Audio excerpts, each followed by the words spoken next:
So, Soul came out on Christmas Day this year. So, today I'm going to be ranking the top 5 highest grossing Pixar films, including Soul. Now, that does not mean Soul is one of the highest grossings because it went to Disney Plus, but I'm going to be including Soul on this list.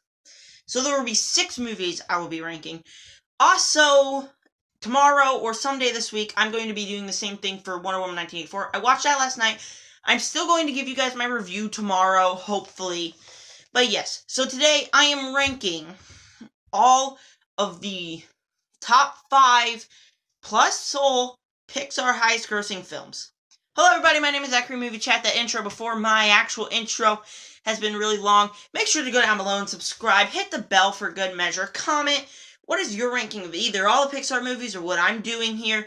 Just include Soul if you have seen it. Where does Soul fit into your scheme of things on the Pixar radar? My list is not perfect. There are going to be a lot of things that are messed up, like my last place, for instance.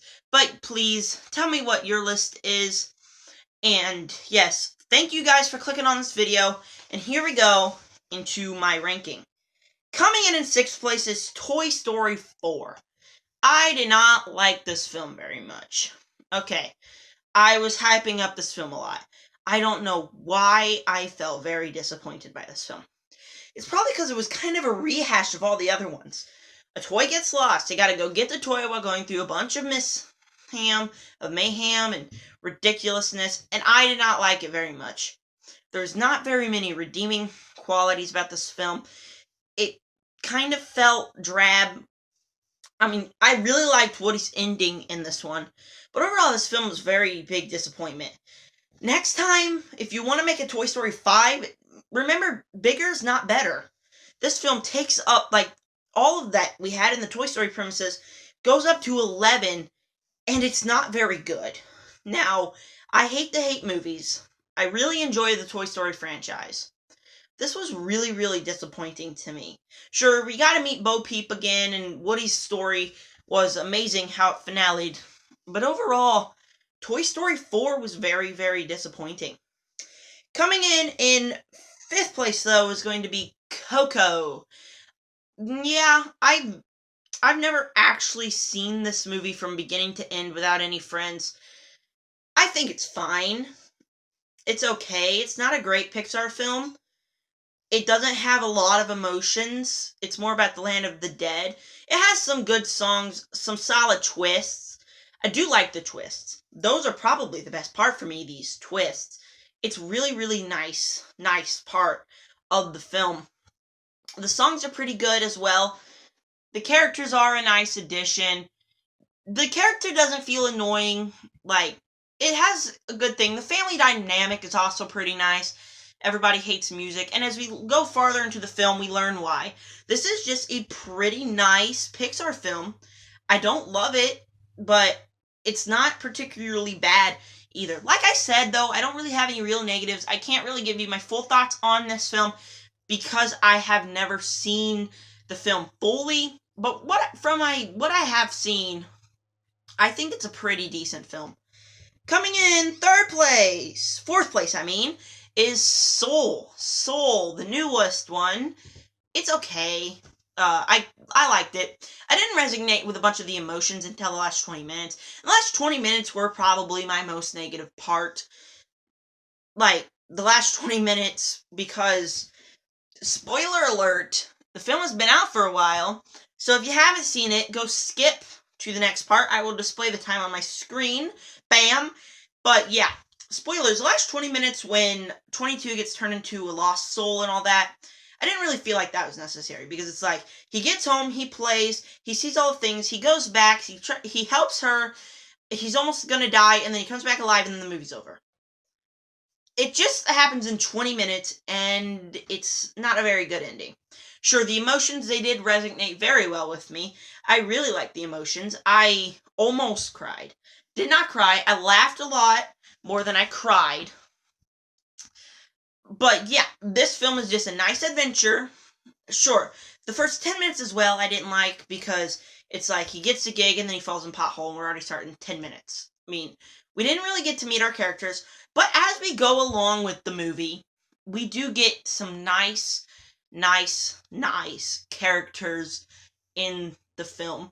I really like these characters. It's a nice adventure as they go along. The performances are also great.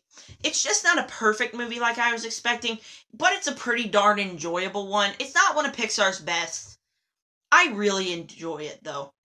Third place, for real this time, is Finding Nemo. I really do enjoy Finding Nemo. This is a pretty decent movie about a father trying to get to his son. Now, I'm not a father, but I still kind of resonate with the film emotionally as a son trying to disobey his father. Same as in Brave, I resonate with the child character emotionally. And yeah, it's just a nice, fun adventure. Dory is such a hoot in there.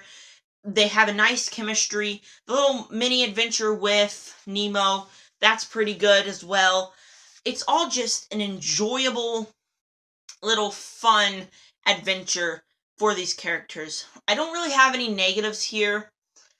There's not very many subplots. It's just a nice little adventure with Marlin, Dory going to try to find Nemo with some nice emotions in it. I can really understand why people love this film, and I really do enjoy this film as well. Kicking off my top 2 is Toy Story 3, a much better film. Now, I have not seen this in a while. Maybe my thoughts will change, but I love this film. It's very nice to being kind of like this action horror style film. I remember kind of being creeped out when I was little watching this film. I don't know why, but to me, I just think it really works. It works a lot. Now, the characters are great, as usual. I love these characters. I love these characters in every single movie. I do think they kind of left off in a nice ending at the end. I knew there was going to be a fourth one, and as you've seen in this video, I do not like the fourth one. But this film, yeah, I really enjoy the daycare setting. It's got a lot of emotions, even though I don't really emotionate with this film like a normal person would, but I really do enjoy this film, and it is probably my favorite Toy Story film of the bunch. But obviously, coming in first place out of all these is The Incredibles 2. A great film. It's even better than the first one, I think. It's kind of got a more grounded story aimed towards more children, but kind of being a superhero movie for adults as well. I really like it. I really like the setting, the comedy all works. The Incredibles aren't very emotional for Pixar, and that's fine. They're both great superhero movies. The action in this one's good, probably the best action in the Incredibles franchise. The characters are good, and we're left off with some good characters in the end. Some of the things they do for a sequel to the original Incredibles, I think it's mwah. This film, it's not perfect. It does got some problems. Not a lot. Sure, it doesn't really drag at all, and some of the twists in the end are great. Jack's just a delight. This is a very fun Pixar film, and that's why it's number 1 on my list. Alright, make sure to tell me down below, what is your top 5 favorite Pixar films? Whatever, do something with Pixar, but include Soul in there if you have seen it. This is just my list. I know it's not right, but make sure to subscribe, hit the bell for everything. Tomorrow, I hopefully will be reviewing Wonder Woman 1984, maybe even double uploading and doing the same thing I did today with the DC movies. Not DCEU, just all of the DC movies, because I have not seen all the DCEU movies. But yes, make sure to subscribe, hit the bell like I already said several times in this video, and I will always see you guys in the next one. Thank you for watching. Peace out.